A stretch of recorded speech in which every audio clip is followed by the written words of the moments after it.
Hello guys, welcome to Clear UPSC PCS. Here I am Abhishek Shukla with the Indian Express complete newspaper editorial opinion page and idea page as well as explained page analysis of 18th of January 2021. So before we start, I have some announcement for you guys. Two or three things that I want to say to you. अगर आपको पसंद आ रहा है please like कीजिए, okay. और channel को subscribe कीजिए, comment भी किया कीजिए। अगर आप इस वीडियो को देख रहे हैं तो अगर आपको पसंद आ रहा है तो आप लाइक कीजिए, अगर नहीं पसंद आ रहा तो आप डिसलाइक भी कर सकते हैं, कोई इसमें इशू नहीं है। मतलब आपका रिस्पॉन्स मेरे लिए ज़रूरी है, क्योंकि अगर आप लाइक करेंगे फिर मैं कंटिन्यू करता जाऊँगा। अगर आप लाइक ही नहीं करेंगे फिर कंटिन्यू करने का कोई मतलब बनता ही नहीं है, ठीक है ना। दूसरी चीज़ ये है कि मैं जैसे कि मैं पहले पढ़ने के बाद फिर उसके बाद उसका वीडियो नहीं बनाता, मैं साथ साथ में पढ़ता जाता हूँ और वीडियो बनाता जाता हूँ, क्योंकि वो टाइम वेस्टिंग होता थोड़ा सा कि एक बार मैं पढ़ूँ फिर दोबारा से फिर भी उसका वीडियो बनाऊँ। तो मैं पढ़ता हूँ तो ऐसे बताता जाता हूँ मैं आपको सारे फैक्ट। ट्रस्ट कीजिए, अगर आप ये न्यूज़पेपर मेरा एनालिसिस फॉलो कर रहे हैं, आपको कोई और न्यूज़पेपर पढ़ने की ज़रूरत नहीं है, बिकॉज मुझे एक्सपीरियंस है, मुझे पता है क्या क्या एग्जाम पॉइंट ऑफ व्यू से इंपॉर्टेंट है क्या नहीं है। इसके अलावा अगर आप कुछ पढ़ना चाहें तो आप PIB पढ़ सकते हैं। So that's it. So okay guys, let's start now. Centre using NIA to scare farmers, it wouldn't work say Congress. तो कांग्रेस ने कहा है जो सेंटर है, जो सेंट्रल गवर्नमेंट है, वो NIA का यूज कर रही है फार्मर्स को डराने के लिए, ठीक है ना। तो ये एलिगेशन लगाया है किसने? कांग्रेस ने NDA गवर्नमेंट के ऊपर। अकाली दल जो है उन्होंने कहा है। तब मैं आपको यहाँ पे, ये न्यूज हमारे लिए इंपॉर्टेंट नहीं है, पॉलिटिकल न्यूज है। NIA हमारे लिए इंपॉर्टेंट है, प्रीलिम्स से पूछ सकता है, ठीक है ना। NIA क्या है? नेशनल इन्वेस्टिगेशन एजेंसी है, India counter terrorist task force होती है ये। The agency empowered to deal with terror related crime, तो टेरर रिलेटेड जितने भी क्राइम होते हैं उनसे डील करती है across state without special permission from the state. किसी भी स्टेट में ये जाकर के कोई भी एक्शन कर सकती है विदाउट परमिशन ऑफ स्टेट, इसको स्टेट की परमिशन की जरूरत नहीं होती है। किस मिनिस्ट्री में आती है? Ministry of home affairs, government of India में आती है। तो अमित शाह जी हैं होम अफेयर्स में, तो इसलिए अकाली दल कह रहा है कि सेंटर जो है वो किसानों को डराने के लिए NIA का यूज कर रहा है, ठीक है ना। ना पूरा देख लेते हैं। NIA to farm leader journalist and NGO protesting against the 3 farm law. तो उन्होंने कहा है कि जो NGO है, जर्नलिस्ट है, जो भी इस फॉर्म लॉ के अगेंस्ट है, उनको डराने के लिए उसका यूज किया जा रहा है। Will you now send notice to the farmer of the country from an agency which proves terrorists? The farmer of this country are called terrorist, Naxalites, agent of China, agent of Pakistan. तो वही है ना कि अभी अभी देखिए, China के 2 लोग कल पकड़े गए हैं, ठीक है ना, दिल्ली में। तो चाइना के रेजिडेंट थे वो, तो पकड़े गए तो उसी के लिए। लेकिन ठीक है, मतलब आपको थोड़ा सा न्यूट्रल होकर सोचना चाहिए।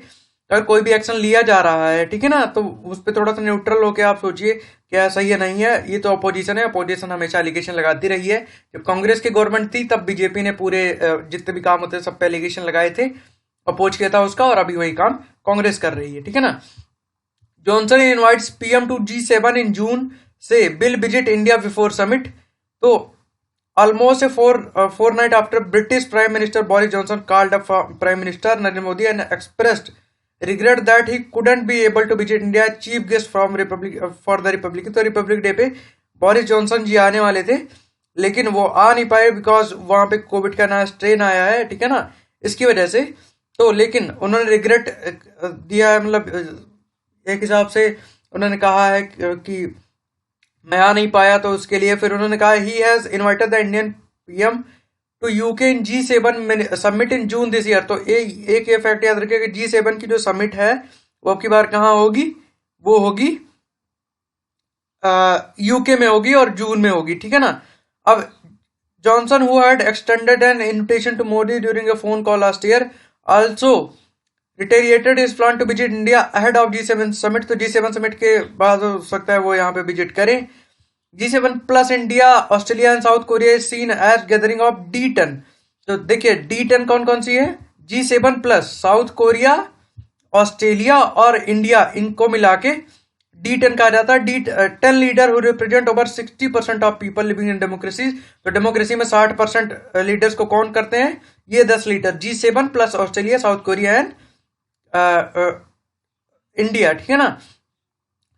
This is also seen as signal to China, China को एक सिग्नल भी है कि हम लोग इकट्ठा हो रहे हैं। तो अब ये याद रखिएगा D10, तो G7 तो सबको ही पता होता है, लेकिन D10 नहीं पता। D10 में G7 के अलावा 3 कंट्रीज और जुड़ जाती हैं, ऑस्ट्रेलिया, साउथ कोरिया और इंडिया तो है ही है, ठीक है ना। G7 plus India. अच्छा, G7 में कौन कौन सी कंट्रीज आती है? G7 क्या है? इंटर गवर्नमेंटल ऑर्गेनाइजेशन है ये। कि इसमें कौन कौन सी कंट्रीज आती हैं? Canada, France, Germany, Italy, Japan, UK and United State. G7 का मेंबर इंडिया नहीं है। The head of government of member state as well as representative of European Union meet at the annual G7 summit, ठीक है ना। तो that is the thing, इतनी countries है, India इसका मेंबर नहीं है। तो इसमें कहा जा रहा है G7 plus India, Australia and South Korea form the D10। तो D10 क्या होता है याद रखिएगा, प्रीलिम्स से पूछ सकता है। G7 की कंट्रीज भी याद रखिएगा, प्रीलिम्स से पूछता है, वो दे देगा कि मतलब चार ऑप्शन मान लीजिए दे देगा, उसमें पूछ लिया कि इसमें से कौन सी नहीं है या कौन सी है, ऐसे करके पूछ लेता है। ये इंपॉर्टेंट, ठीक है ना। To spur growth and jobs booster for construction and low cost housing on table, more fund for PM Awas, easing of FDI rule in construction development. Upcoming budget expected, इसमें एक्सपेक्ट किया जा रहा है कि growth पे ध्यान दिया जाएगा, जॉब्स को बूस्ट किया जाएगा, ठीक है ना, कंस्ट्रक्शन को बूस्ट किया जाएगा और लो कॉस्ट हाउसिंग प्रोवाइड की जाएगी। लो कॉस्ट हाउसिंग मतलब PM आवास जो योजना है, तो PM आवास योजना के लिए और ज्यादा फंडिंग की जा सकती है।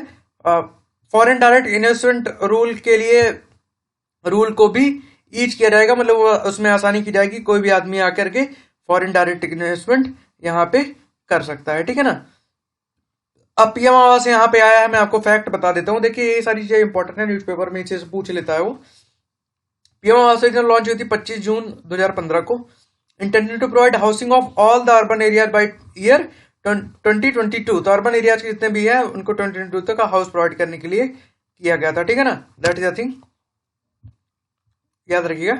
Vaccine of smooth start cross 2 lakh mark deep in active cases. तो ये वैक्सीनेशन का जो प्रोग्राम चल रहा है अच्छा वर्क कर रहा है, कुल मिला के इसका वही है। UV sanitiser apps Kota open to student today.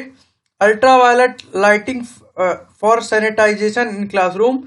Pathway and seat marked by sticker to ensure social distancing. Aarogya Setu like app to monitor positive case. तो वही है कि जो कोटा है, कोटा में स्टूडेंट का स्कूल कॉलेज सारे ओपन हो गए। कॉलेज आई थिंक नहीं ओपन हुआ, स्कूल ही ओपन हुआ है। जो भी हो वो हमारे लिए इंपॉर्टेंट नहीं, हमारे लिए इंपॉर्टेंट है यूज क्या किया जा रहा है, कौन सी टेक्नोलॉजी। तो अल्ट्रा वायलेट लाइटिंग को यूज किया जा रहा है सैनिटाइजेशन के लिए क्लासरूम पे। आरोग्य सेतु ऐप है जो इन सब का यूज किया जा रहा है। And a new 31 bed hospital with N ambulance on call. तो वही है कि स्टूडियो अपार्टमेंट में क्या किया जा रहा है कि 31 बेड का जो हॉस्पिटल है वो भी बना गया है कि कॉल करने पे तुरंत ही वो आके प्रॉपर ट्रीटमेंट देंगे। सच in dating app on tier 2 cities but skew against women. When Niharika Singh first used dating app Bumble in her hometown of Lucknow in 2018, she found that after a few swipes there are no more potential partner, but after she got stuck at home following the lockdown last year, the 24-year-old found a whole new crop of men such app, many of them back at home like her. तो वही है ना, जो dating app है उसके बारे में बात की जा रही है। तो डेटिंग ऐप में कहा जा रहा है कि एक कोई लेडीज है, उन्होंने कहा कि उनको कोई भी बेस्ट पार्टनर नहीं मिला डेटिंग ऐप पे। They would send me non stop offer. तो इनको मतलब वही है कि ये डेटिंग ऐप के बारे में दिया गया उनको, लेडीज को नॉन स्टॉप ऑफर दिया गया। स्क्यूड है वुमेन्स की तरफ के लोग, लड़कियां ही वहां पे मतलब वुमेन्स को ही तलाशते हैं, ठीक है ना। कोई ऐसा पार्टनर वैसे मिलता नहीं है, इनका कहने का मतलब ये है ना। ये तो एडवर्टीजमेंट पेज ही है। वैक्सीनेशन का है, सिटी स्पेसिफिक पेज है। 10th और 12th के स्कूल्स ओपन हो गए हैं दिल्ली में। फार्मर्स से Republic day tractor rally will be peaceful, ले आउट प्लान। फार्मर्स ने कहा कि रिपब्लिक डे पे जो ट्रैक्टर रैली होगी वो पीसफुल होगी। और इन्होंने ये भी कहा था कि ये क्या करेंगे कि ये 20 तारीख से धीरे धीरे निकलना प्रारंभ कर देंगे, मतलब जाना वहां पे शुरू कर देंगे, क्योंकि वहां पे जाम ना लगे। Bogus bills after loot, police file FIR against match fixing accused. Not important, city specific है। Polluted Haryana drains among reason of high Yamuna ammonia levels, expert. तो इसमें क्या कहा जा रहा है, an inspection done by expert from CPCB central pollution control board and national environment engineering research institute in December 2018 largely attributed to high level of ammonia in the Yamuna river। तो ammonia में high level बढ़ गया है। Reaching Delhi to pollution from drains Haryana. तो हरियाणा के drain से वहां पे पहुंच रहा है। On Friday, National Green Tribunal appointed Yamuna Monitoring Committee said the finding of this inspection in an email with the new Chief Secretary of Haryana, Vijay Vardhan, who took charge of post on September 30. तो वही है कि इन्होंने पूरा सब कुछ देखा और उसके बाद कहा कि जितना भी पॉल्यूशन है, अमोनिया जो ज्यादा हो गया है, वो जो हरियाणा में पॉल्यूशन होता है उसी से होता है, ठीक है ना, उसी से ये होता जा रहा है। ओके, नाउ यहाँ पे सीपीसीबी का नाम आया है। सीपीसीबी के बारे में आपको बता देता हूँ, central pollution control board. Central pollution control board is India is a statutory organisation under ministry of environment, forest and climate change. Ministry of environment, forest and climate change के अंदर में आता है। इट वाज एस्टेब्लिश इन 1974 में बना था under the water act 1974। Water act 1974 के द्वारा बना था। The CPCB is also interested with the power and function under the air act 1981। तो एयर एक्ट 1981 से भी डील करता है, याद रखिएगा। बना था वाटर एक्ट के द्वारा, लेकिन डील करता है एयर एक्ट के लिए भी, ठीक है ना। तो इसमें प्रीलिम्स में आपको फंसा सकता है, याद रखिएगा, ठीक है ना। That is the thing. Let's move further.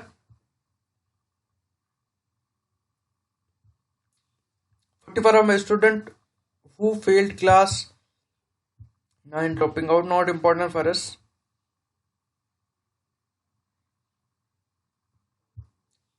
यहाँ पे आरटीआई के बारे में आया है, राइट टू इंफॉर्मेशन होता है, ठीक है ना। The Delhi high court has observed that the disclosure interest regarding the information being sought by an appointment under the RTI law would be necessary to establish their bona fide। तो वही है कि RTI के बारे में कहा गया है कि एप्लीकेंट जो है उसको अगर उसने कोई भी एप्लीकेशन दिया है तो उस पर उसका ट्रस्ट बना रहना चाहिए। The court is of the opinion that whenever information is sought under the RTI act, disclosure of interest in the information sought would be necessary to establish bona fide of the applicant. तो applicant की जो बोना FIDE है उसको maintain करना चाहिए, उसको वो ये नेसेसरी हो जाता है। ये हाई कोर्ट का हाई कोर्ट ने कहा है, ठीक है ना। सो दैट इज थिंग, इसको याद रखिएगा, इसको आप उसमें यूज कर लीजिएगा कहीं भी अगर आंसर राइटिंग आती है उसमें यूज कीजिएगा। राइट टू इन्फॉर्मेशन क्या है इसके बारे में बता देता हूँ। ये former freedom of information act 2002 से रिप्लेस किया गया इसको।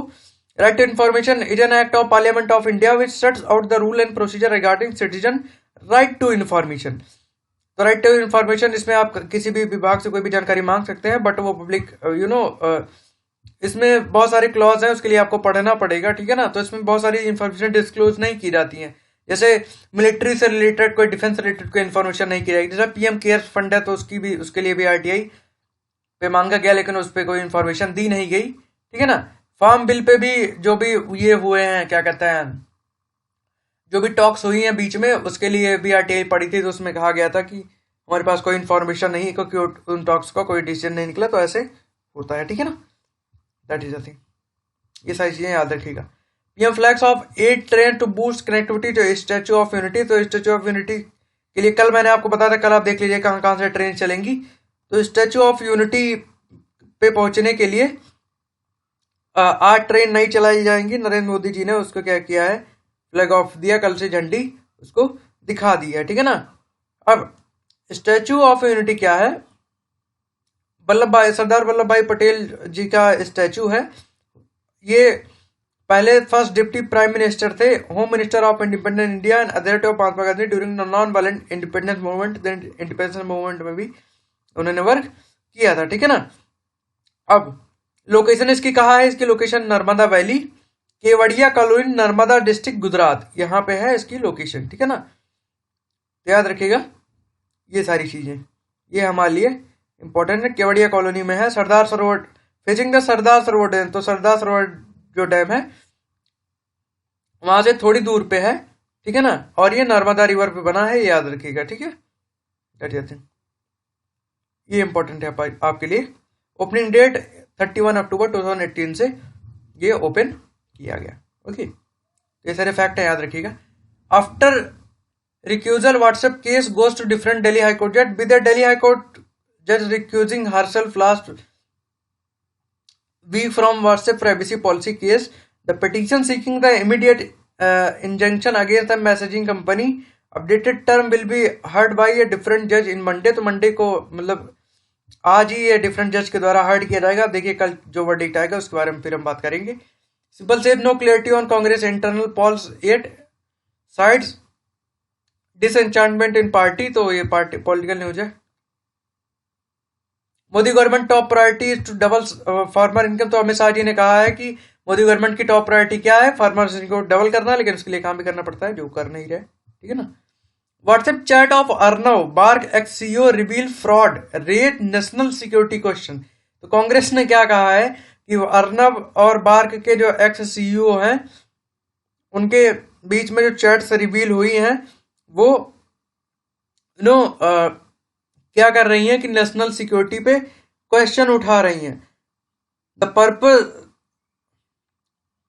Okay WhatsApp conversation between Republic TV editor Arnab Goswami और former CEO of BARC which is part of supplementary chargesheet filed by Mumbai police. तो सप्लीमेंट्री चार्जशीट के वो भी पार्ट थे in the TRP scam case reveal how financial fraud took place and how people occupying high posts were involved and also raised serious question regarding national security। इसमें कहा जा रहा है कि जो लोग सीरियस पोस्ट पे रहते हैं वो कैसे नेशनल सिक्योरिटी पे क्वेश्चन उठाते हैं। WhatsApp chat with which have come out in the Mumbai police charge sheet in itself raised serious question about national security, how financial fraud has taken place in that and in that how people occupying high posts were involved। तो ये high post के paper कैसे इसमें involve है ऐसा कहा जा रहा है। How conversation took place regarding buying an event जज। तो कैसे कन्वर्सेशन हो सकती है कि किसी जज को भी खरीदे जाने के लिए। How journalist decide who will get what post in council of minister. तो इसमें कहा गया कि किसी भी जर्नलिस्ट को ये कैसे पता था कि किस मिनिस्टर को कौन सी पोस्ट मिलेगी। All the raise question on compromise with national security. इसमें कहा रहा जितना भी क्वेश्चन है वो नेशनल सिक्योरिटी को मतलब नेशनल सिक्योरिटी को कॉम्प्रोमाइज किया जा रहा। अच्छा एक बात और भी है कि इसमें ना कुछ मिलिट्री सीक्रेट्स के बारे में भी ये देखिए इसमें दिया गया। Senior party leader Shashi Tharoor tweeted the leaked WhatsApp chat reveal 3 reprehensible thing require serious inquiry, leaking of military secret to a TV channel for its commercial purpose, a nation allies gloating over a death of 40 Jawan on attack, we have won like crazy and fraudulent manipulation of TRP. तो इनकी chat जो reveal हुई जो float हो रही है social media पे उससे ये पता लग रहा है कि जो 40 जवान शहीद हुए थे जो अटैक हुआ था उसके बारे में इनको पता था और मतलब पहले से इनको पता था फिर भी 40 जवान शहीद हो गए। तो इसके लिए कांग्रेस ने ज्यादा कहा है। अब वो ऑथेंटिकेट है या नहीं है उसके बारे में हमें नहीं पता, लेकिन कांग्रेस ने जो कहा है कांग्रेस ने यही कहा है, यहाँ पे लिखा है आप देख लीजिए। इसमें कहा गया है national alliance gloating over death of 40 jawan at an attack we have won like crazy and fraudulent manipulation of TRP. उसमें क्या गया है फ्रॉडुलेंट मैनिपुलेशन ऑफ टीआरपी की गई है, टीआरपी के लिए सारा काम किया गया है। बार के बारे में बताता हूँ। ब्रॉडकास्ट ऑडियंस रिसर्च काउंसिल होती है ये 2010 में बनी थी। एडवर्टाइजिंग और ब्रॉडकास्टिंग जो एजेंसीज है वो इसकी ओनर है, ठीक है ना, ताकि एडवर्टीजमेंट जो एजेंसी हैं जिनकी टीआरपी ज्यादा होती है उनको ज्यादा पैसे मिलते हैं एडवर्टीजमेंट दिखाने के लिए, ठीक है। Policy guideline for television rating point in India on 10 January 2014 registered BARC in July 2015 under this guideline to carry out television rating in India. तो वही है कि मिनिस्ट्री ऑफ इंफॉर्मेशन ब्रॉडकास्ट ने गाइडलाइन इशू की है, पहले की थी 2014 में कि कौन कौन सा किन किन चीजों को ध्यान दिया जाएगा टीआरपी को कैलकुलेट करने में। Will the poor get Covid vaccine free और नॉट, कांग्रेस आज गवर्नमेंट। कांग्रेस ने कहा है कि क्या पुअर को फ्री में वैक्सीन मिलेगी या नहीं मिलेगी, कांग्रेस ने गवर्नमेंट से पूछा है, ठीक है ना। Okay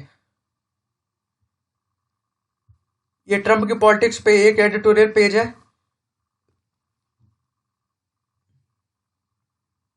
okay privacy policies online are illegible and constant is broking, new ideas are needed.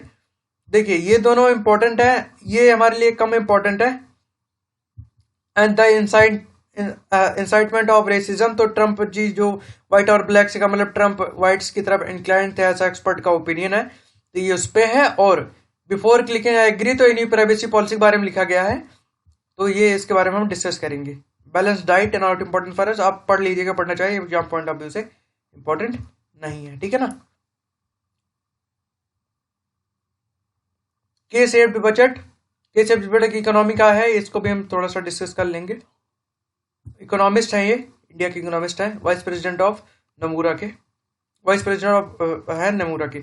Open in all music form teacher to grade, not important. UP cops get warrant for comedian, not important. Vaccination resume tomorrow with or without CoWIN. तो कोविन में देखिए, कोविन में क्या है ना, कोविन में क्या हो रहा है कि इसको पहले यूज किया गया, ठीक है ना।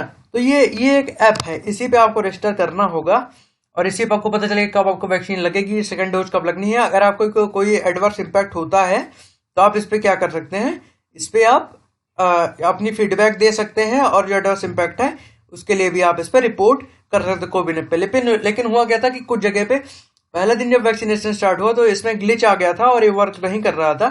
तो कल से मतलब कि हो सकता है आज से ही, कल का मतलब ये कल ही छपा होगा पेपर, तो आज से ही वो हो जाएगा विद और विदाउट कोविन ऐप। तो अगर कोविन ऐप का यूज नहीं किया जाएगा तो पेपर का यूज के लिए जाएगा, उस पर लिखेंगे कि क्या है, ठीक है ना। Manipur journalist arrested under UAPA sedition charge, ठीक है ना। तो पहले सेडिशन, तो मणिपुर के जो जर्नलिस्ट हैं उनको यूएपीए एक्ट के अंडर में क्या कर लिया गया है, अरेस्ट कर लिया गया है। सेडिशन चार्ज पे लगे हैं। सेडिशन मतलब देशद्रोह होता है। इसके बारे में बता देता हूँ, यूएपीए एक्ट क्या होता है। Unlawful activity prevention act, it is an Indian law aim to effective prevention of unlawful activity associated in India.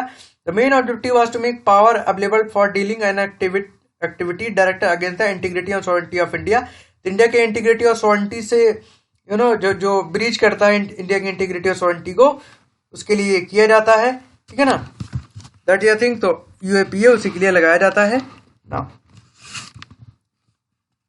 1 minute. इसको एसेंट कब दिया गया था, 30 दिसंबर 1967 को इसको एसेंट दिया गया था। अमेंडमेंट इसमें बहुत बार किए गए, ठीक है ना। तो इसमें अमेंडमेंट में पहला क्या हुआ, यूएपीए में पहला अमेंडमेंट 1969 में किया था, क्रिमिनल लॉ को ऐड किया गया था। अभी सबसे लेटेस्ट अमेंडमेंट जो हुआ उसमें क्या किया गया, individual can also be tagged under terrorist amendment act 2019 में जो अमेंडमेंट हुआ उसमें कहा गया था कि देखिए, पहले टेररिस्ट ऑर्गेनाइजेशन होती थी, किसी ऑर्गेनाइजेशन को अगर इन्होंने टेररिस्ट घोषित कर दिया तो दूसरी ऑर्गेनाइजेशन बना लेते थे। बट अभी क्या है कि अभी किसी भी पर्सनल एक इंडिविजुअल को भी टेररिस्ट घोषित किया जा सकता है, ठीक है ना।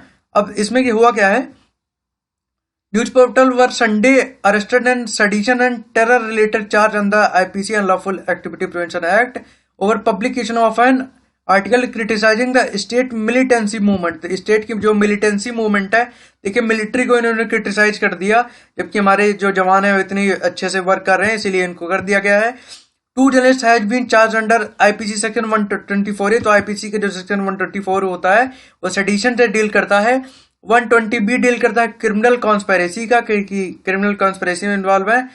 505 B causing alarm to induce offence against state and 34 common intention as well as UAPA section 39 supporting terror organisation. UAPA का सेक्शन 39 क्या है, वो इसके रिगार्डिंग है, सपोर्टिंग टेरर ऑर्गेनाइजेशन। तो ये इन्होंने क्या किया है, इन्होंने हमारी जो मिलिट्री है उसको क्रिटिसाइज किया और उसकी इंफॉर्मेशन बता दी कि इसकी वर्किंग कैसे होती है मिलिट्री की अपनी। तो ऐसा कहा जा रहा है, इसी वजह से इनको अरेस्ट कर लिया गया है। वैसे सही भी हुआ है एक हिसाब से अगर देखा जाए, बिकॉज हमारी मिलिट्री की किसी भी चीज को उसको एक्सपोज करना अच्छा नहीं है। Vaccine route to healthy India पढ़ना चाहे पढ़ सकते हैं, फैक्चुअल है, इंपॉर्टेंट नहीं है ज्यादा।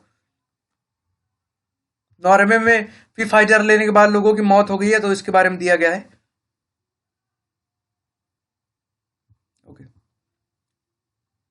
डीडीसी पोल के बारे में बात की गई है इसमें, आइडिया पेज में। वर्ल्ड में US Capitol grid for pro Trump arm protest and FBI flag risk of violence, military vehicle and police barricade line the streets of Washington surrounded state house across the country on Sunday as official bragged for pro-Trump protests amid concern about potential violence or domestic terrorism। तो इसमें वही है कि अभी inauguration ceremony होनी है Britain जी की, तो इसमें वहाँ के जो ट्रूप्स हैं, कूप्स हैं, वो उनको लग रहा है कि इंटरनल जो वायलेंस है वो बढ़ सकता है ट्रम्प के उसमें फेवर में। इसी वजह से यूएस कैपिटल को पूरा आर्म फोर्स जो है उन्होंने पूरा घेर लिया है और वहां पे सुरक्षा व्यवस्था बढ़िया से बनाई गई है। Biden ropes in 20 Indian American in his administration 17 at key position. तो ब्रिटेन ने क्या किया है, 20 इंडियन अमेरिकन, जो इंडियन ओरिजिन के अमेरिकन है, उनको एडमिनिस्ट्रेशन में पोजीशन दी है, 17 को की पोजीशन दी गई है, ठीक है ना। अभी देखिए, अभी यूपीएससी में क्वेश्चन भी पूछा था इसके ऊपर, ठीक है ना।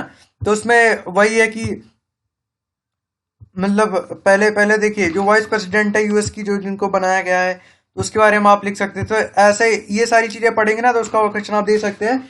आई थिंक ये GS1 में ही क्वेश्चन था, GS1 या GS2 में ऐसे क्वेश्चन था, देख लीजिएगा आप। तो उसमें मतलब ये कहा जा रहा है कि इंडियन, उसमें क्वेश्चन यही था कि इंडियन ओरिजिन के जो पीपल बाहर हैं उनका इम्पैक्ट आई थिंक पूछा गया था, क्वेश्चन यही था। तो इसमें आप देख लीजिए, प्रेसिडेंट इलेक्ट जो बिडेन है nominated at least 20 Indian American including 13 women. तो 20 इंडियन अमेरिकन में 30 महिलाएं हैं। तो key position in incoming administration, तो इनकमिंग एडमिनिस्ट्रेशन में की पोजीशन दी गई है। As many as 17 of them would be part of Biden administration in powerful White House complex. तो 17 लोग व्हाइट हाउस कॉम्प्लेक्स में रहेंगे और एक की पोजीशन उनको दी गई है। Topping the list in Neera Tandon who has nominated director of White House office of management and budget. तो मैनेजमेंट एंड बजट की जो डायरेक्टर है उनको बनाया गया है, इनका नाम है Neera Tandon ji. Doctor Vivek Murthy who has nominated the US surgeon general. तो यूएस के सर्जन जनरल, तो ये आप पढ़ लीजिएगा इस क्वेश्चन को, अगर आपको अटेम्प्ट करना है तो इसको आप ध्यान रखिएगा। ओके, ये हमारे लिए इंपॉर्टेंट है। अगर मैं होल्ड कर दे रहा हूँ, इसकी आप पिक भी ले लीजिए और वो क्वेश्चन जाके ढूंढिएगा, वरना मैं आप कहेंगे, अगर आप नीचे कमेंट करेंगे तो मैं बता दूंगा। गाइस, अगर आपको न्यूज़ जर्नल पसंद आ रहा है प्लीज लाइक कर दीजिए अगर आप यहाँ तक पहुंचे हैं तो, क्योंकि देखिए थोड़ा सा मोटिवेशन मुझे भी मिलता है अगर लाइक्स उस पर आते हैं या कमेंट आते हैं, ठीक है ना। तो मुझे भी थोड़ा सा मोटिवेशन मिलता है। चैनल को सब्सक्राइब कर दिया अगर आप नए हैं तो, ऐसे न्यूज़ चैनल से रोज पाने के लिए। Iran ask watchdog to not publish unnecessary new program detail. Iran urged the United Nations nuclear watchdog to avoid publishing unnecessary detail on Tehran nuclear program। तो ईरान ने कहा है यूनाइटेड नेशन न्यूक्लियर और watchdog से कि unnecessary चीजों को publish मत कीजिए जो उनका तेहरान न्यूक्लियर प्रोग्राम है। State TV report sended a day after Germany France Britain said Tehran has no credible civilization use for it development of uranium metal. तो भी कहा जाएगा तेहरान का जो प्रोग्राम है इसके लिए कहा जा रहा था कि ईरान इसका कोई भी सिविलियन यूज नहीं कर रहा है। The report quoted a statement from Iran nuclear department that आज the international atomic agency to avoid publishing detail on Iran nuclear programme that may cause confusion. इसमें कहा, वही ईरान कह रहा है कि हमारे जो तेहरान न्यूक्लियर प्रोग्राम है उसके बारे में कोई भी मिस इन्फॉर्मेशन आप स्प्रेड मत कीजिए जो कि कंफ्यूजन कॉज करे, ठीक है ना। So that is the thing. अभी इसमें कहा गया था कि ईरान 20% यूरेनियम एनरिचमेंट कर रहा है जबकि परमिशन मैक्सिमम 3.5 की है। Can Biden repair the new deal, क्या बिडेन न्यू डील रिपेयर कर सकते हैं। As part of 2015 nuclear record signed with world power Iran agreed to a 15-year ban producing and acquiring uranium metal. तो पहले जो 2015 में जो न्यूक्लियर रिकॉर्ड हुआ था वर्ल्ड पावर के साथ, उसमें ईरान ने कहा था कि वो 15 साल तक कोई भी यूरेनियम मेटल एक्वायर नहीं करेगा। It receive sanction of relief in return reaction of Trump maximum pressure policy Iran had gradually breached many of deal restriction. तो ट्रम्प का जो मैक्सिमम प्रेशर हुआ ईरान पे, ईरान ने क्या किया, उस अकॉर्ड के मैक्सिमम जो बाउंडेशन थे उसको ब्रीच कर दिया।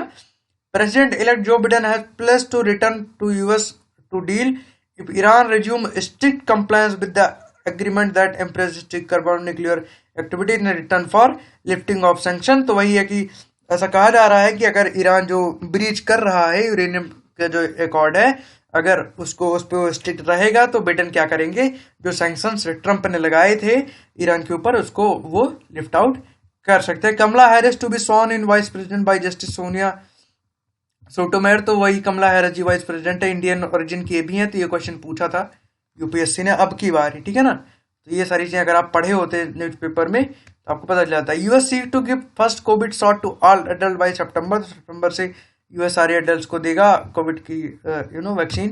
Britain outline day 1 agenda for action not important for us now. Volcano erupt in Indonesia. Indonesia Mount Semeru erupted on Saturday spewing as and spoke as high as an estimated 5.6 kilometer in sky. Indonesia had been struggling with steering of a disaster. At least 73 people had been killed in an earthquake and 29 people were killed in landslide. In addition, a Sriwijaya jet crashed into Java Sea on January 9, killing 62 people. तो Indonesia में पहले तो वो plane जो था crash हो गया, और अभी ये लावा भी इरप्ट हुआ है। याद रखिएगा, ये इंडोनेशिया में ये क्वेश्चन पूछ सकता है, इंडोनेशिया में लावा भी इरप्ट कहाँ हुआ था, वोल्केनो इरप्शन कहाँ हुआ था, तो माउंट सेमेरू है, वहां पे इसका इरप्शन हुआ है, ठीक है ना।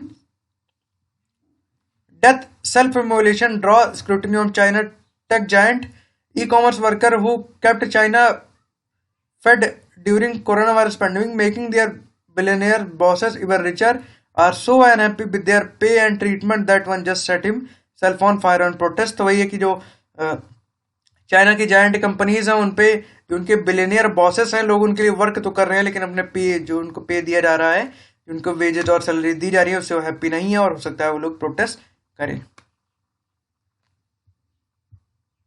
Now bank credit grows 3.2% in this fiscal so far, deposit rise to. तो बैंक का जो क्रेडिट है वो 3.2% ग्रो हुआ है, जो डिपॉजिट है वो भी थोड़ा बहुत राइज हुआ है। तो अगर क्रेडिट बढ़ेगा तो लोग लोन लेंगे, तो उस पर मार्केट में पैसा जाता है, पहली चीज ये आपको पता होनी चाहिए।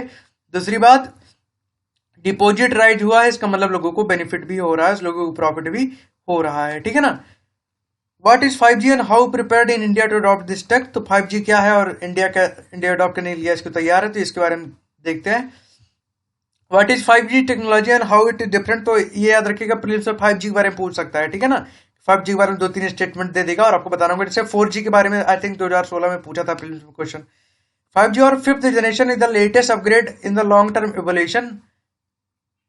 तो वही है कि 5th जनरेशन है 5G mobile broadband network. 5G में लिव ऑन 3 बैंड। तो 5G किसमें कितने बैंड पे वर्क करता है, 3 बैंड पे, namely low, mid and high frequency spectrum, all of which have their own use as well as limitation. इसमें कहा गया कि तीनों जो हैं उनका अलग अलग यूज है और अपनी अलग अलग लिमिटेशन है। While the low band spectrum has shown great promise in term of coverage and speed of internet. तो लो बैंड स्पेक्ट्रम जो है कवरेज और स्पीड के लिए अच्छा है। The data exchange and the maximum speed is limit to 100 Mbps। तो maximum speed जो है 100 Mbps है, 100 MB per second, megabyte per second. That means that while telecast can use and install it from commercial telephone user who may not have specific demand for very high speed internet, the low band spectrum may not be optimal for specialized need of industry। लेकिन यह है कि लो speed जो है वो ये specialised industry के लिए इंपॉर्टेंट नहीं है। तो ये तो लो बैंड स्पेसिफिक स्पेक्ट्रम के बारे में होगी। Mid band spectrum on the other hand offer higher speed at compare to low band. तो मिड बैंड स्पेक्ट्रम जो है वो हायर स्पीड प्रोवाइड करता है as compare to low band, but has limitation in term of coverage area. तो coverage area के लिए limitation है and penetration of signal. Telcos and company which have taken and lead on 5G have indicated that this band में be used for industry. तो इसमें कहा गया कि ये बैंड इंडस्ट्री के लिए यूज किया जा सकता है क्योंकि इसकी कवरेज कम है लेकिन स्पीड बहुत ज्यादा है। And specialized factory unit for building capacity network that can be molded into needs of the particular industry. तो पर्टिकुलर इंडस्ट्री के नीड को ये पूरा कर सकता है। The high band spectrum the highest speed of all the 3 band. तो इसकी हाई बैंड स्पेक्ट्रम जो है इसकी हाईएस्ट स्पीड है, but has extremely limited coverage and signal penetration strength। internet speed is high band spectrum 5G has been tested to be as high 20 GB per second। तो 20 GB पर second की speed देगा high band spectrum जो है, ठीक है ना। लेकिन इसकी कवरेज बहुत ही कम है, ठीक है, इसकी कवरेज बहुत ही कम है। Where India does stand in 5G technology race. तो इंडिया 5G टेक्नोलॉजी रेस में कहाँ स्टैंड करता है। ऑन पर the global player India has in 2018 plan to start 5G service as soon as possible with an aim to capitalize the better network speed and strength that technology promise। तो India ने 2018 में ये कहा था कि वो start करेगा। All the 3 private telecom player Reliance Jio, Info Bharati Airtel and VI have been urging the DOT to lay out a clear roadmap of spectrum allocation and 5G frequency band। तो DOT के बारे में full form बता दें, department of telecommunication जो है, उससे तीनों कंपनियां कह रही हैं कि स्पेक्ट्रम की जो बिडिंग होगी उसके बारे में क्लियर रोड मैप दीजिए, उसके बाद ही हम कोई काम शुरू करेंगे।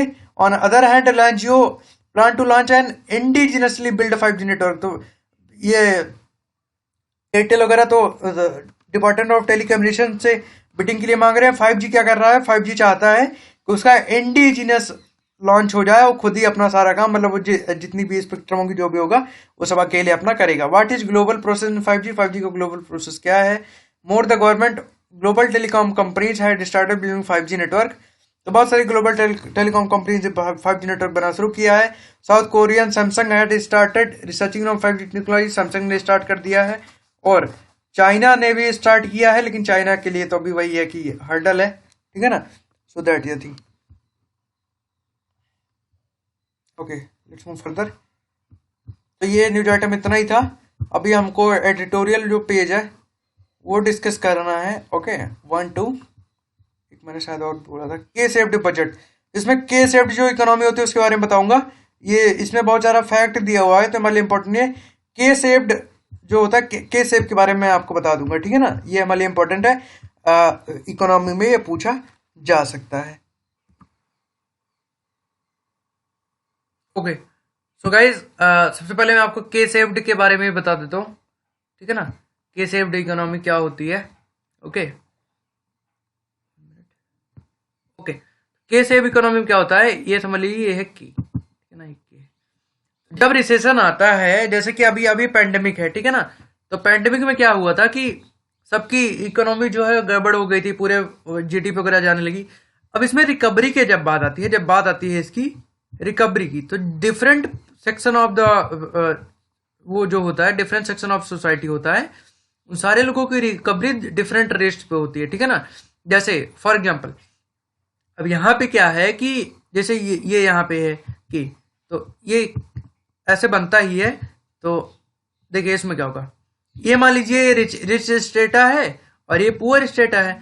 तो रिच लोगों का क्या हुआ कि जैसे ही सारी चीजें ओपन हुई, उनका क्या हुआ कि उनका जो बिजनेस था वो चल पड़ा, ठीक है ना। जैसे अंबानी जी हैं, तो अभी उनका पेंडेमिक में थोड़ा सा उनका नुकसान हुआ, बट वो एक स्टेबल कंडीशन पे थे।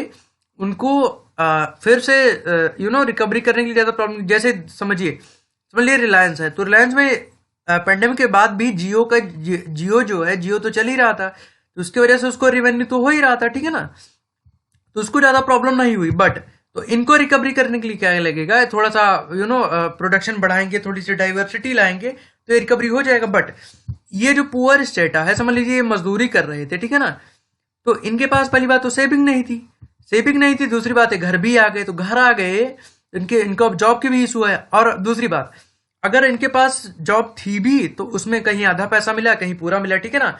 इनको रिकवरी में प्रॉब्लम होगी। इनके लिए क्या किया जाना चाहिए, इनके लिए गवर्नमेंट को अब इनिशिएटिव लेने पड़ेंगे, इनके हैंड में इनकम प्रोवाइड करानी पड़ेगी, और अच्छी या तो फिर क्रेडिट फैसिलिटी प्रोवाइड कराएं, जिससे कि मार्केट में जो जो मनी का फ्लो है, जो मनी का डिफ्यूजन है, वो अच्छे से हो सके, ठीक है ना। तो ये के सेफ्ड होती है कि जब different strata of the society different rates पे और डिफरेंट टेक्निक से रिवाइव होती है इकोनॉमी में, तो उसको के सेफ्ड इकोनॉमी कहते हैं। पेंडेमिक में इसका बहुत यूज हुआ है, ठीक है ना। तो उसके बारे में याद रखिएगा। इसमें बहुत सारे फैक्ट दिए हुए हैं, देखिए आपको फैक्ट दिख रहे होंगे। फाइनेंशियल ईयर 22 में क्या है, 19 में ये साउथ एशिया वगैरह एग्जाम्पल दिया है, ये हमारे लिए इंपॉर्टेंट नहीं है। Okay, now the incitement to racism assault on capital was based on white supremacist belief that he market Trump politics। तो उसमें कहा गया कि जो कैपिटल पे जो अभी जो वो हमला किया गया था, वो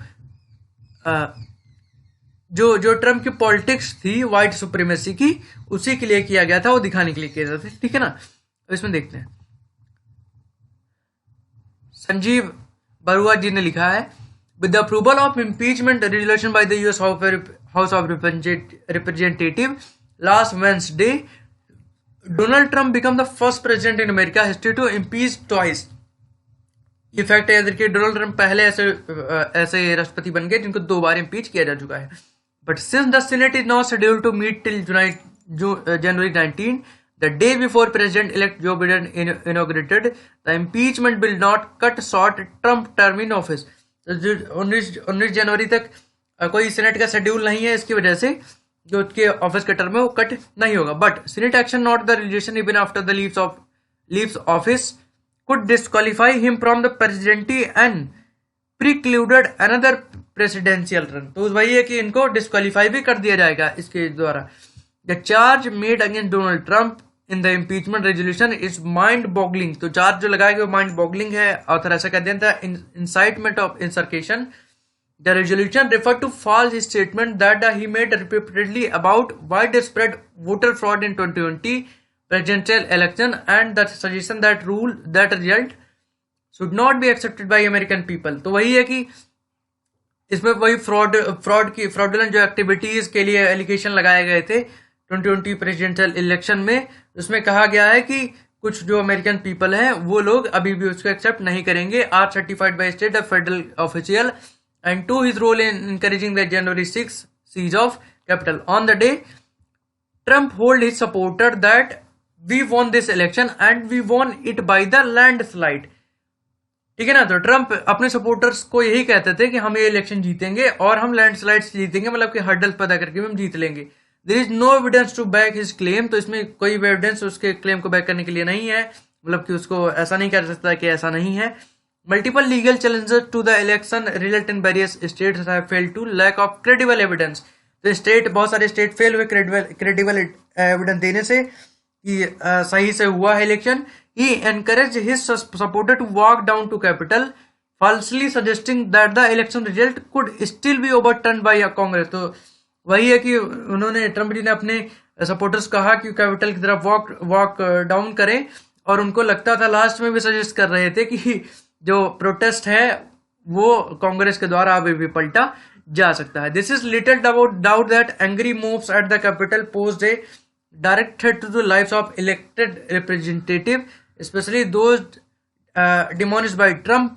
तो वही है कि एंग्री जो मॉब्स थे वो डायरेक्ट थ्रेट थे इलेक्टेड रिप्रेजेंटेटिव पे, और जो भी जिनको डिमोनिश किया गया था ट्रम्प पे. Quite a few of Trump loyalist were military uniform. तो कुछ ट्रम्प के जो लॉयल थे वो मिलिट्री यूनिफॉर्म से भी थे, बिकॉज कुछ लोग को अरेस्ट किया गया है. And were arm member of new fascist and white supremacy group such as Proud Boys. तो प्राउड बॉयज इन्वॉल्व थे जो व्हाइट सुप्रीमेसी के लिए काम करते हैं. तो ऐसा कहा जा रहा है. ठीक है ना. Now Trump base is of course convicted that there was widespread voter fraud in election. तो ट्रम्प का बेस क्या था कि वो कन्विंस करना चाहते थे कि वाइड स्प्रेड फ्रॉड हुआ इलेक्शन में. The narrative of stolen election has a racial subtext that has long root in American history. तो ये कि जो स्टोलन इलेक्शन है, जो इलेक्शन हार गए, वो सबटेक्स्ट था जो लॉन्ग अमेरिकन हिस्ट्री है उसका रेशियल सबटेक्स्ट बताया है. जो ऑथर है उन्होंने कहा है कि जो ये हुआ इसको रेशियल सबटेक्स्ट, ये वर्ड यूज कीजिए कहीं आप आंसर राइटिंग में. The focus of allegation is to so-called Democrat-run cities of Philadelphia, Detroit, Atlanta, Milwaukee, where African American constitute a majority of plurality. They overwhelmingly voted Democratic, tipping the balance of Biden in those battleground states. तो देखिए वही racism की बात की रही है कि blacks के नाउ डोमिनेंस है, वहां पे ट्रम्प की नहीं चली. उन्होंने कहा कि वहां पे फ्रॉड हुआ है, और जहां पे उनके व्हाइट सपोर्टर्स थे वहां से उन्होंने क्या किया, प्रोटेस्ट करा दिया. Pennsylvania, Michigan, Wisconsin and Georgia Democrat run city like Detroit and Philadelphia, two of most political corrupt places in America. तो इसमें कहा गया कि डिट्रॉइट और फिलाडेल्फिया है जो पॉलिटिकल करप्ट, सबसे ज्यादा पॉलिटिकली करेक्ट जो प्लेसेस है वो अमेरिका के हैं. He said in a Facebook post, cannot be responsible for deciding the outcome of the race.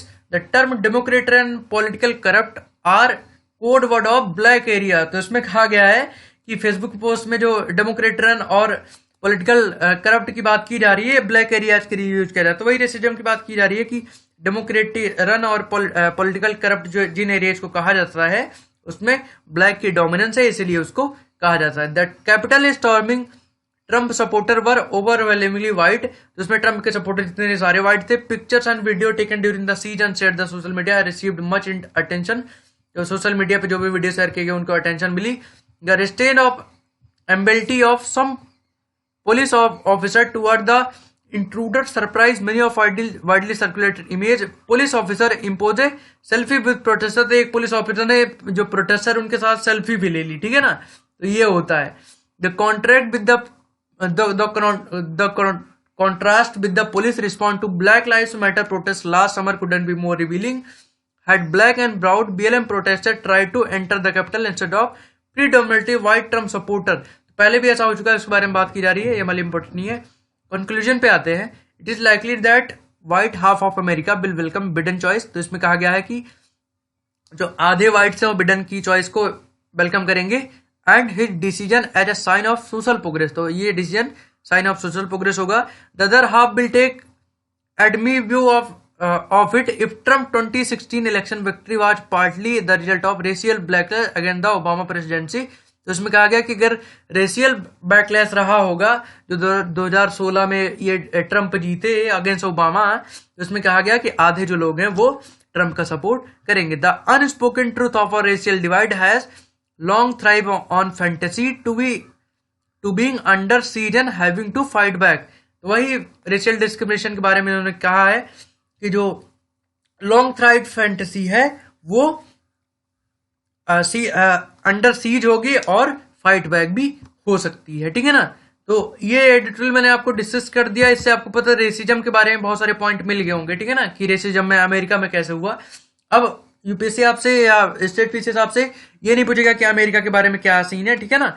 लेकिन रेसिज्म के बारे में अगर ऐसे आता है और कुछ भी आता है तो ऐसे आप जो एक्सप्लेनेशन है इन सारी चीजों को उसमें करके लिखेंगे तो अच्छा हो जाएगा. और इंडिया के कॉन्टेक्स्ट में भी आप लिख सकते हैं, इसको इंडिया से मिला करके, इंडिया से टाई अप करके ऐसे आप लिख सकते हैं. Before clicking I agree.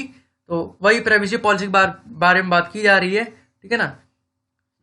Last time you used an app, did you read the privacy policy before clicking I agree? If not don't worry. तो इसमें कहा गया कि क्या जब लास्ट टाइम आपने कोई ऐप यूज किया था, क्या आपने आई एग्री करने के पहले उसकी प्राइवेसी पॉलिसी पढ़ी थी?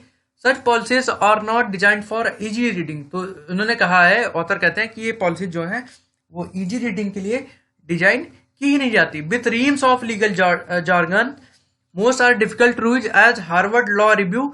हार्वर्ड लॉ के जो रिव्यू है उसमें कहा जा रहा है कि जितनी भी प्राइवेसी पॉलिसीज है उसमें जार्गन्स होते हैं. जार्गन्स मतलब ऐसे वर्ड्स होते हैं जिनकी मीनिंग आपको नहीं पता होगी.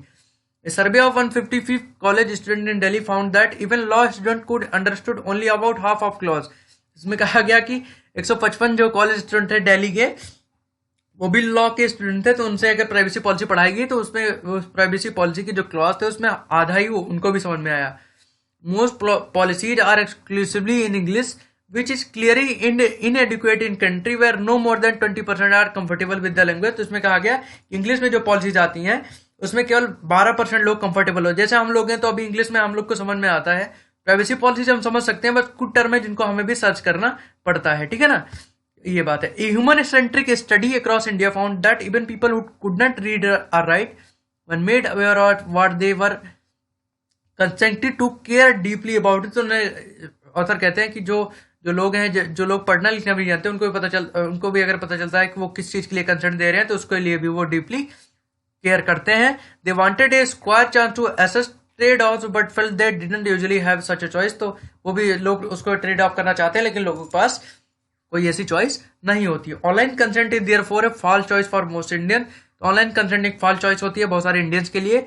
However consent is also the fulcrum of India fast growing data ecosystem. तो कंसेंट जो इंडिया की फास्ट ग्रोइंग डेटा इकोसिस्टम है उसका फुलक्रम बताया गया है कंसेंट को.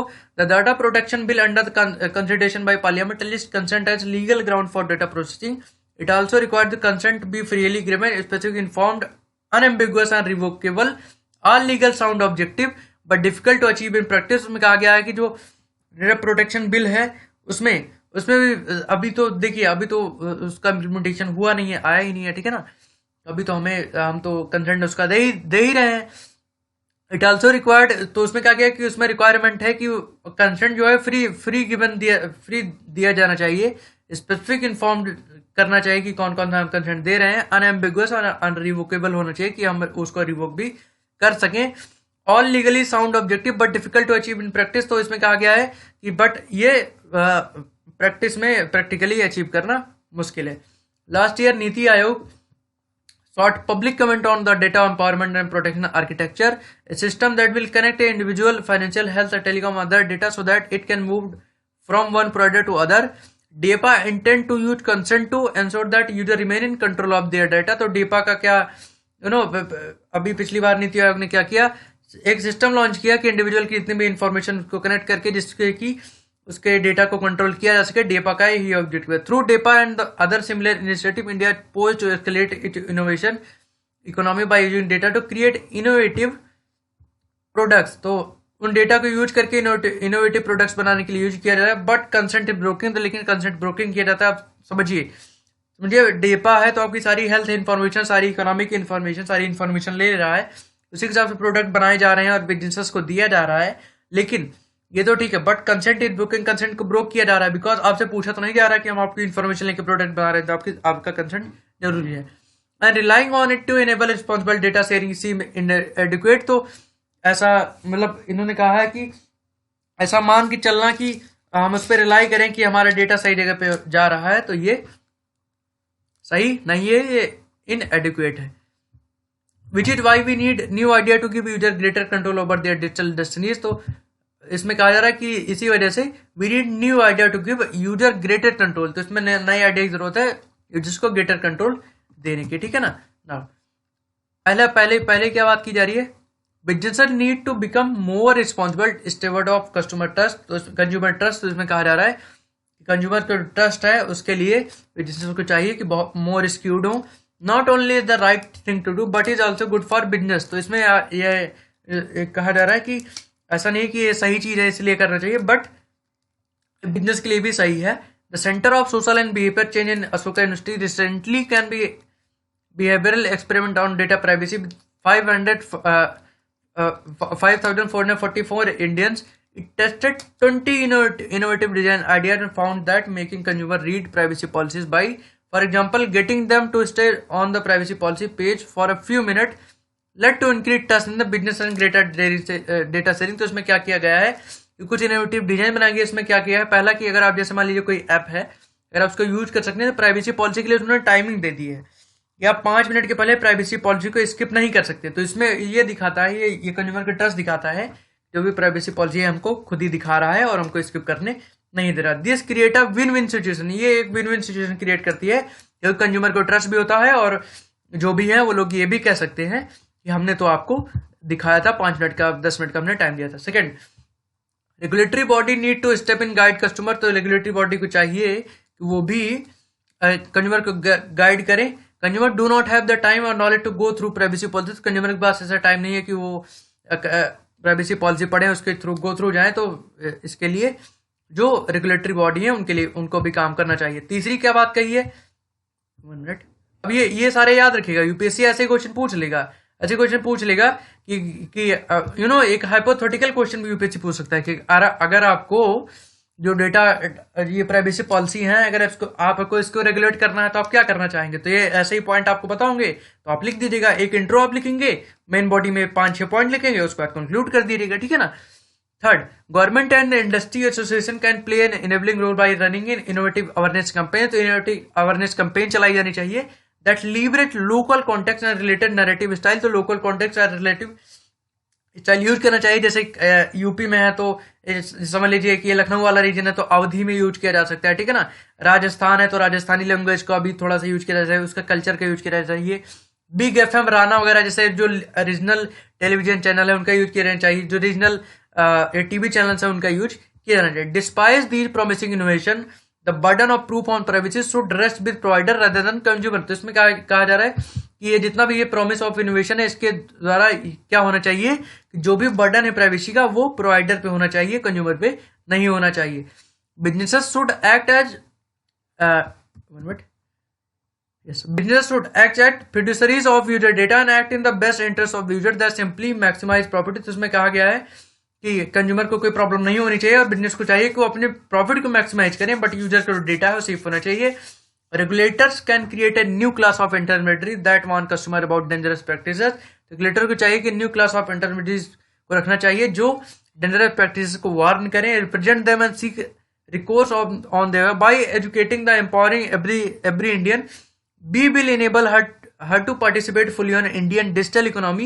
तो हम इंडियन डिजिटल इकोनॉमी पे भी पार्टिसिपेट कर सकते हैं, उसको एम्पावर कर सकते हैं अगर ऐसा किया जाए तो। Only then will be true potential of digital India will realize. तो इसमें क्या गया कि तभी जो true potential of digital India तभी वो रियलाइज किया जा सकता है। इसमें देखिए प्राइवेसी पॉलिसी में एक चीज और भी है। आप देखिए प्ले स्टोर से कोई चीज डाउनलोड कीजिए ना, वो आपकी माइक की इंफॉर्मेशन लेता है, उस पर अलाउ आपको करना होता है, आपके फोटोज एंड वीडियोज की लेता है, लोकेशन की लेता है, सारी चीजों के लिए लेता है। तो आपका तो डेटा वैसे भी शेयर हो रहा है, ठीक है ना। तो इसको आप पढ़ के कीजिए। वैसे भी प्रॉब्लम ये भी है कि अगर आप उसमें एग्री नहीं करेंगे तो आपका ऐप चलेगा ही नहीं, ठीक है ना। तो ये प्रॉब्लम है। So guys that's all for today. इस न्यूज एनालिसिस में इतना ही। अगर आपने यहां तक देखा है, इसका मतलब आपको पसंद आया, तो प्लीज लाइक कर दीजिए, चैनल को सब्सक्राइब कर दीजिए, वीडियो को शेयर भी कीजिए अपने दोस्तों के साथ, क्योंकि धीरे धीरे फैमिली बढ़ेगी और तो मुझे भी मोटिवेशन मिलेगा। उसके बाद में भी और भी आता रहूंगा। So okay guys, thank you, have a great day and as always हारा वही जो लड़ा नहीं।